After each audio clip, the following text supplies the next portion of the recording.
how's it going? I'm Marlena. Thanks for wandering by. So I recently shared in my top 5 things that I'm loving right now that I'm currently reading The Parable of the Sower by Octavia Butler, and I have been looking for a deck to pair with this book because I like to do a specific reading as I'm reading a book. And I've done it several times, not every time I read, but often enough in the last year or so that I wanted to find a specific tarot deck to go with The Parable of the Sower. So I'm currently reading this with some folks over in a book club that is being hosted by Laura of Aquamarine 18 Tarot and Books. I'll link the video again where Laura talks about the book club. If you're at all interested, we're reading it in the month of July, so we're about halfway through July now. So if you're interested, check that out. But let me just, I'll tell you, I mentioned already what The Parable of the Sower is about in the last video, but it's a dystopian future. Well, maybe I should just read the inside flap of the book so that you can like join me on this journey. So, sorry, this is a library book. So The Parable of the Sower is the Butlerian odyssey of one woman who is twice as feeling in a world that has become doubly dehumanized. The time is 2025. It actually starts in 2024. The place is California, where small walled communities must protect themselves from hordes of desperate scavengers and roaming bands of people addicted to a drug that activates an orgasmic desire to burn, R-word, and murder. When one small community is overrun, 15-year-old Lauren Olamina, with the hereditary trait of hyper-empathy, which causes her to feel others' pain as her own, sets off on foot along the dangerous coastal highways, moving north into the unknown. The premise of the book, we're in a world where the infrastructure of society has pretty much collapsed, and Lauren Olamina, our protagonist, is a very strong, very smart, she suffers from this hyper empathy, or suffers, I don't know if suffers is the right word, but she has this hyper empathy. And I'm currently maybe about 11, 12 chapters in. So she hasn't even set off on the journey yet. She hasn't left her walled community.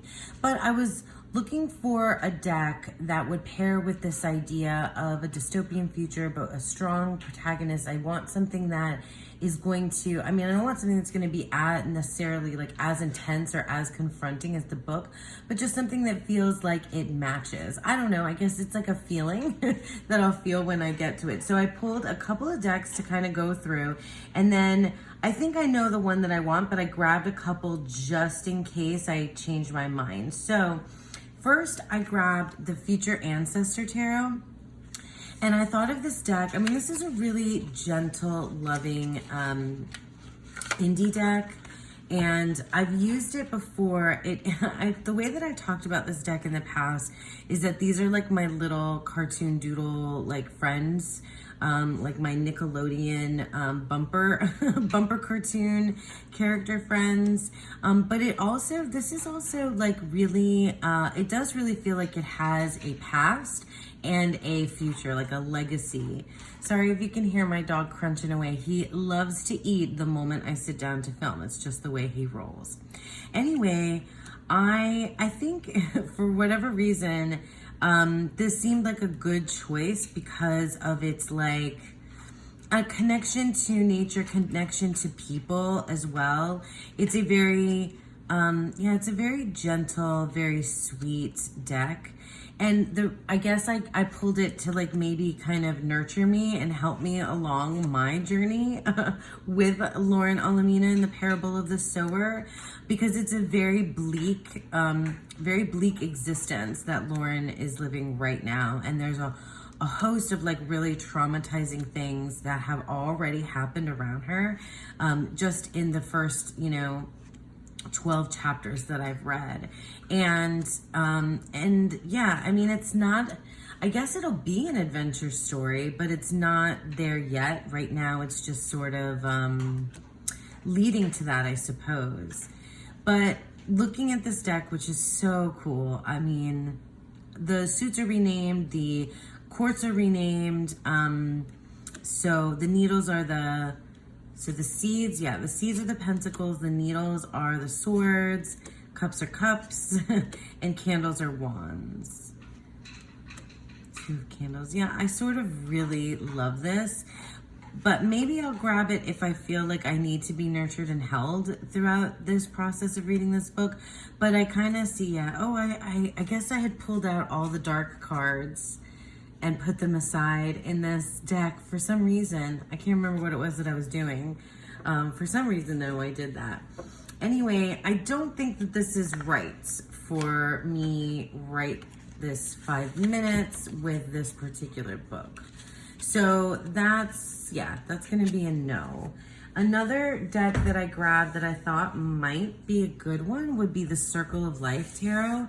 I don't know why. This leans probably more fantasy, whereas the Parable of the Sower feels extremely real.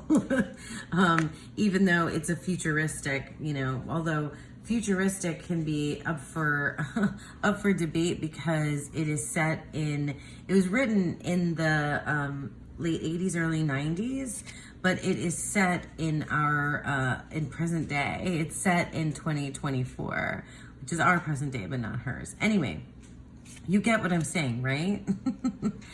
Yeah, I thought maybe this would work because of its like the characters, and this is kind of really this deck is really beautiful, but also kind of intense.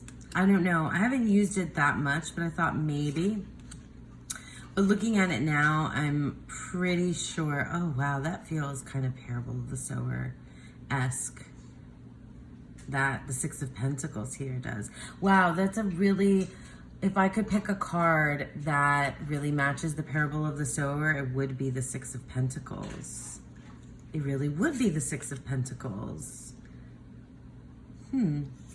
This one's maybe, but I don't know. I think my instinct just a few minutes ago when I was thinking about this with the third deck that I haven't shown you yet might be the one. But this is a really cool deck. I haven't used it quite as much as I would like. Look at that Nine of Swords. Yeah, this feels just a little bit too fantasy. Less sci-fi, less dystopian future. But very cool though. It's a very, very cool deck. I really ought to use this. I gotta find where it would fit. Okay. So that's a no for the Circle of Life Tarot. I can tell already that the next one is gonna be the one. So the Heart and Hands Tarot. This black and white deck, I haven't used it yet. And I even pulled the oracle that I got intentionally to go with it. And I think this might be my deck for this book. Yeah, it already feels just perfect for it. It's not like, it's not, a dystopian future, but this, like these hands, the hands and the hearts, yeah, I don't know how to explain why this is gonna work, but it's gonna work. Do you guys ever have that? I guess it's what intuition is. That's what intuition is. It's just a gut feeling that this is gonna work out. This is a very cool deck. I'm excited to use it. I saw Sylvie Tarot Magpie. This is so cool. I love the way that they treat the quartz in this deck. So yeah, I saw Sylvie at Tarot Magpie using it. This is not a new deck. I think it was an indie deck that then went to mass market. Would you look at that Emperor? I just love all this line drawing. It's really, really cool. Four of Wands, Ace of Wands, Three of Wands. Wow, I'm just on Wands? Oh, this is the Chariot. I almost missed that. There's just a lot of really intricate things going on here. I feel like that makes sense for the parable of the sower. There's a lot of really intricate things to think about in terms of like society, in terms of like individualism versus collectivism versus community, and how, I mean, there's some religious, I don't think it's undertones, it's kind of overtones in the book as well. So that's an interesting element. And so, yeah, I think that's really nuanced, you know? So like all of this detailing, I think works really well. Okay, so I think I have my deck, and then let me grab the, this is the Oracle deck that I'm thinking about using with it as well. And I think I showed when I first got these what they look like side by side. So here's just a little sampling of the Sacred Symbols Oracle. So cool. And this is also a deck that was indie, that went mass market. And I think this, I think I saw it, you know, I think Project Refined Life, I saw it on her channel a lot. I think this might be one of her favorites. And I had it on my wish list for a while, but I didn't think that I had the right, you know, sort of deck to go with it. And I think that this black and white deck is the one that really makes the most sense. So like, here's what they look like together. And then I think what I'll do is I'll do that reading here with you guys if you wanna. I've done this reading, or I've shared what this reading is before, but it can't hurt. It can't hurt to do it again, right? Because I always run into folks who have never thought of doing this before and always think it's so cool, and I love that. I love that when that happens. All right, so yeah, that's it for just like showing what the pairs look like together. So now I know what I'm gonna do, and I'll show you the reading, and I guess I'll just do that reading for myself right now here with you. Okay, so I went ahead and shuffled the decks off camera because as I started to shuffle the heart and hands, this is actually slightly large for my hands, and it was a little bit hurty. So that kind of could make a difference in the future if I decide, I don't know, like when I'm culling decks again in the future, whether or not this one is going to be long-term for me. However, the Sacred Symbols Oracle, oh my gosh, this is the matte cardstock, and it is luscious, and it's just a lovely tactile experience with the Sacred Symbols Oracle.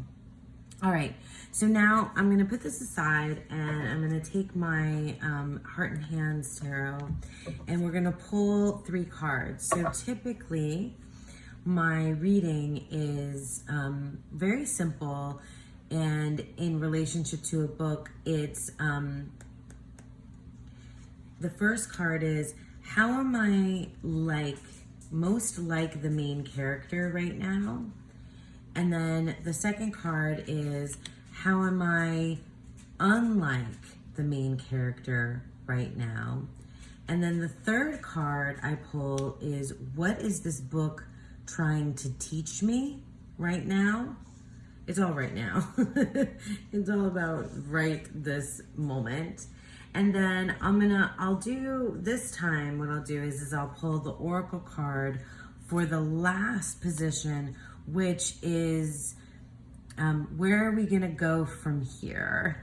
And that means we, like me, the characters, just kind of like what's next for me, and what's next for the character in the book as I'm reading. So yeah, so that's it.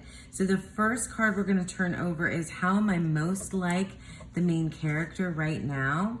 And oh my God, that's so funny. It's the Chariot. And this is the card that I kind of stumbled upon as I was showing it to you guys. That's so interesting. Like I said, I almost missed that it was the Chariot. Really interesting that the Chariot comes up right now as we are about to end Cancer season and move into the next zodiac sign. But this definitely feels like quest journey energy. That's what's going on with the main character right now. She's on, for where I am, I know she's like on the precipice of about to leave her community for her mission, which I won't spoil by telling you, but she has like a very specific vision for the future and a set of beliefs. And she is, yeah, on the precipice of heading out into that. And that's really interesting that's where, because I do feel like I'm in a similar place in terms of like questing for meaning, which is something that I talk about quite a bit when I talk about the Chariot card. And I love this girl, well, this female presenting character. I love there's like angel's wings, right? Is that what that is? That's fascinating. Yeah, I'm gonna spend some time like looking more closely at all of these little intricate details, but that's so cool. So how am I most like the main character, the Chariot? How am I unlike the main character? The the Four of Cups. This is literally the current decan that we're in. That's really funny that this decan energy is coming out right now. And that's so interesting. Oh my gosh, because I rewatched my Four of Cups decan video from last year just recently as we turned into this new decan, and I was actually quite, proud of myself, not to toot my own horn too much, but like I really liked revisiting that and going into like the different Four of Cups cards that I pulled. And I feel like this set of hands, like in, I guess you could make an argument that they're praying, or sitting patiently and waiting, that these hands feel like they're involved in what's coming towards them, or they're meditating in some way. And that's interesting. Because I feel like the main character is, I guess maybe the main character is meditating and thinking and has a vision.